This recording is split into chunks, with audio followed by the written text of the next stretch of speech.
Este cuartito de lavandería es muy pequeño y por eso lo quiero transformar de verde a blanco para que le dé un poco de claridad, de amplitud. También quiero ponerle luz. Estamos quitando todo lo que tenía antes. Aquí Coco me está ayudando porque esas repisas estaban súper pegadas ahí, pintaron encima de los tornillos, así que no es tan fácil quitarlas. Le tocó hacer huequitos en cada uno de los tornillos, volver a rescatarlos para sacarlos. ¿Salió, Coco?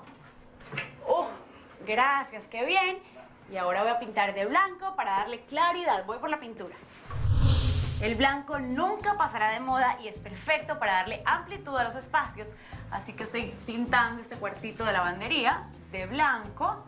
Recuerden que siempre les he dicho que la brocha para las esquinas y superficies pequeñas y el rodillo para las más amplias. Aquí vamos.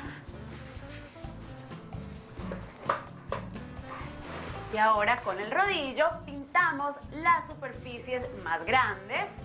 Estoy aquí dándole la segunda capa a la pared. Así cuando el señor venga a lavar, va a sentir que este lugar es armonioso. Porque cuando uno está lavando y secando en un lugarcito oscuro, realmente no provoca. No es que lavar sea de las labores más divertidas, pero por lo menos tiene que estar en un buen ambiente. Primero medimos y nos aseguramos que las paredes estén niveladas antes de la instalación de los gabinetes. Fijamos un gabinete a la vez, hasta que todos los de la parte superior estén instalados.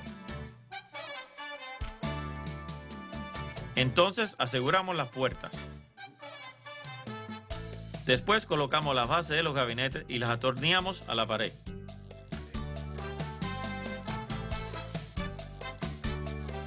Por último, instalamos los cajones. Así que no te pierdas SOS Salva Mi Casa, porque las familias latinas se lo merecen.